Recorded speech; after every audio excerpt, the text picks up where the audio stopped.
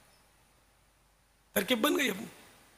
تھے مفتی صاحب، عام میں چلتے پھرتے داڑھی والوں سے مسائل پوچھنے کا قائل نہیں. ہو مفتی اور پائے کا مفتی ہو تو پھر ذرا دل ٹھکتا ہے. اور جو ہمارے یہ اسلامی بھائی ہیں ان سے میں عرض بھی کروں گا کہ آپ بھی مسائل بتانے میں احتیاط فرمائیں. اب دیکھو مجھے تھوڑا سا شک ہوتا تو میں رجوع کرتا ہوں، اور ان سے بھی مطمئن نہیں ہوتا ہوں تو پھر یہ بھی کل بھی ایک مسئلے وغیرہ اس کی تحقیق کریں گے.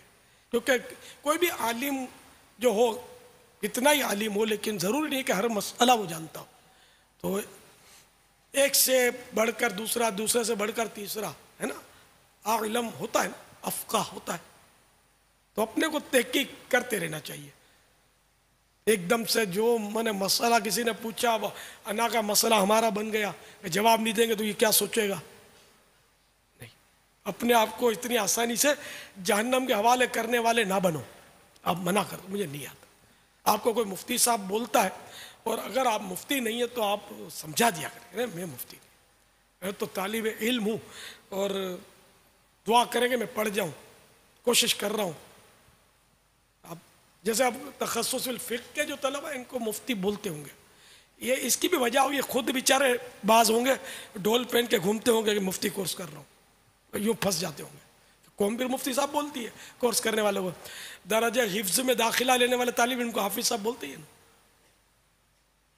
مفتی کے معاملے میں آپ بہت زیادہ ایسا لگتا ہے کہ آپ بہت حساس ہیں. مطلب اس کے اسباب کیا؟ عوام بھی سن رہی ہے آپ کو، ہمارے طلبہ بھی سن رہے ہیں، علماء بھی، ہمارے جو مدنی اسلامی بھائی ہیں بہت سارے ایسے سب سن رہے ہیں. آخر آپ اس معاملے میں علم دین سیکھنے، مسائل پوچھنے اور مفتی کا جو ایک ٹائٹل ہے، اس کے حوالے سے آپ کی جو حساسیت ہے، اس کے اسباب؟ اصل مفتی جو ہے نا، ویسے تو خیر اصل مفتی تو مجتہد ہوتا ہے جو ناپید صدیوں سے. میرے آقا اعلی حضرت مجتہد فی المسائل تھے، علماء ان کو فرماتے تھے. بہرحال مجتہد مطلق سے میں نے کہ اسلام میں 100 سے کچھ زیادہ ہوئے. مجتہد مطلق جو اعلی حضرت نے فتح رضیہ شریف میں ارشاد فرمایا، اور خود اعلی حضرت فرما رہے صدیوں سے مجتہد وہی مطلق مجتہد مفقود ہے، نہیں ہوا ہے۔ تو یہ اصلی جو مفتی ہوتا ہے وہ مجتہد ہی مفتی ہوتا ہے۔ اب جو مفتی ہے نا وہ مفتی ناقل ہوتا ہے کہ ان مجتہدین کے اقوال کو وہ نقل کرتا ہے۔ اب نقل کرنے کے لیے عقل چاہیے، اور یہ سب میں ہوتی نہیں ہے سر۔ تو واقعی جو مفتی ہے تو وہ مفتی اسلام ہوتا ہے، یعنی وہ جو کہے وہ شریعت ہوتی ہے۔ تو اس لیے ان کو تو پھونک پھونک کے قدم اٹھانا چاہیے، بتانا بھی نہیں چاہیے آسانی سے۔ ہمارے یہ اسلامی بھائی غور فرما لیں کہ جو پوچھا اپنے پاس جواب ہونا چاہیے۔ تو اس سے کیا پھر اپنا تھوڑا اس میں حب جا ہوتی ہے نا، کیا لوگ بولیں گے بڑا حذیر جواب ہے، ہر مسئلہ اس کو آتا ہے، جو پوچھو اس کے بعد جواب ہوتا ہے۔ اب یہ تو خدا بہتر جانے کہ جو آپ جواب دیتے ہو سچا ہوتا ہے یا گزارے والا ہوتا ہے یا جھوٹ پر مبنی ہوتا ہے، یہ تو یہ آپ جانتے ہیں، خدا جانتا ہے۔ تو یہ اس لیے وہ میں عرض کرتا ہوں کہ میں صحیح بولتا ہوں کہ بارہا ایسا ہوتا ہے کہ میں جواب نہیں دیتا، منع کر دیتا ہوں، مجھے سمجھ نہیں آتا، بہت بظاہر چھوٹا سا مسئلہ ہوتا ہے، وہ میرے کو نہیں آتا۔ یعنی اس کے علاوہ بھی مجھے پوچھتے رہتے ہیں نا، تو اپنے بچوں کو منع کر دیتا ہوں کہ میرے کو نہیں پتا، میں مفتی صاحب سے پوچھ کے بتاؤں۔ تو پھر میں کوشش کر کے معلومات کر کے عرض کر دیا کرتا ہوں، یا کتاب سے دیکھ لیتا ہوں، میں دیکھ کر بتاؤں گا۔ تو یوں احتیاط ضروری ہے، کیونکہ اٹکل سے مسئلہ بتانا یہ حرام ہے اور جہنم میں لے جانے والا کام ہے۔ ہمارا اٹکل پچو بہت ہے قیاس سے۔ تو یہ آپ حضرات میں سے جو بھی مفتی کی تعریف پر پورے نہیں اترتے تو وہ مہربانی کر کے ایک تو لوگوں کو روکیں کہ آپ کو مفتی نہیں کہیں، علامہ صاحب بھی نہیں کہ علامہ، ہر عالم علامہ نہیں ہوتا، یہ مبالغے کا صیغہ ہے، بہت بڑا عالم۔ اب آپ عالم بھی ہیں نہیں ہیں، یہ بھی اب آئینے میں دیکھیں آپ کے عالم ہیں یا نہیں ہے۔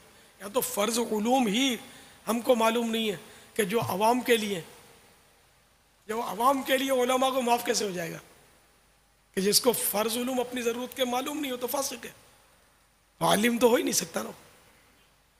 اب گردانیں رٹ لی اور صرف و نحو پر عبور حاصل کر لیا،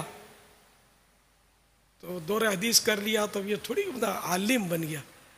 اس کے لیے اس کو ضرورت کا علم ہے یا نہیں، یہ ایک بڑا مسئلہ ہے۔ ضرورت کا علم میں صحیح بولتا ہوں، میں امتحان میں نہیں ڈالوں گا۔ ابھی میں دو چار اصطلاحیں شرعی اگر بولوں نا، اس کی کسوٹی کروں نا، تو شاید بہت سو کا پردہ اٹھ جائے۔ اس لیے میں برہم رکھتا ہوں، احتیاط کرتا ہوں کہ نہیں پوچھوں، اور یہ مشورہ بھی دیتا ہوں کہ علماء کو بھی کبھی جو علماء کہلاتے ہیں ان کو پوچھا مت کرنا اس طرح کہ بھئی چغل خوری کی تعریف کیا ہے، تو بدگمانی کی تعریف کیا ہے، تو اخلاص کی تعریف کیا ہے، تو توکل کی تعریف کیا ہے، تو جھوٹ کی تعریف کیا ہے۔ یہ دو چار میں نے نام لیے، اب ہر ایک اپنے آپ سے جواب طلب کرے کہ مجھے اس کی تعریف معلوم ہے کہ نہیں ہے۔ اچھا، خالی تعریف معلوم ہونا کافی نہیں ہے، یہ ضروری نہیں کہ تعریف جو لکھی گئی کتابوں میں تو وہ رٹی رٹائی تعریف وہی سیم ہو۔ کم از کم اتنا تو پتا ہو کہ جھوٹ بولتے کس کو، غیبت بولتے کس کو، پتہ ہی نہیں ہوتا۔ تو یوں پھر صرف اتنا نہیں کہ تعریف معلوم ہوگی تو فرض علم آ گیا، اس پر مستقل ہو، یہ معلوم رہے۔ تو پھر یہ کہ اس اب جیسے کہ وہ مہلکات میں سے کہ تباہ کن ہے، برباد کرنے والا وہ فعل ہے، یہی جیسے کہ سمجھو کہ غیبت۔ اب یہ کہ پھر ان بربادیوں کے علاج بھی معلوم ہونے چاہیے، کہ ان کے بچنے کی تدابیر بھی معلوم ہو۔ جب یعنی کہ اول یہ کہ تعریف معلوم نہیں ہوگی، جب تعریف معلوم نہیں ہوگی تو گناہ کرے گا، تو پتہ ہی نہیں کہ یہ غیبت بولتے کس کو ہے، جھوٹ بولتے کس کو ہے، چغل خوری بولتے کس کو ہے۔ خود ہاں جناب مجتہد ہے، یہ مجتہد ہوتے ہیں عام طور پہ، ان کو پتہ ہوتا ہے، تو اس لیے وہ بولتے چلے جائیں میں صحیح ہوں، یہ غلط کیا کام ہے۔ تو یوں یہ پھنس جاتے، تعریف معلوم نہ ہونا یہ گناہ میں ڈال دے گا۔ اچھا، اس کا علاج معلوم نہ ہونا گناہ میں پھنسائے رکھے گا اس کو۔ پھر کچھ علامتیں بھی کچھ نہ کچھ تو اس کو پتہ ہو نا کہ اس گناہ سے یہ بچے، یا تو مطلب کچھ بھی نہیں پتہ ہوتا، صرف نام سنا ہے کہ جھوٹ ہوتا ہے، غیبت ہوتی ہے، چغلی ہوتی ہے، ریا ہوتا ہے۔ یہ کیا ہے ریا؟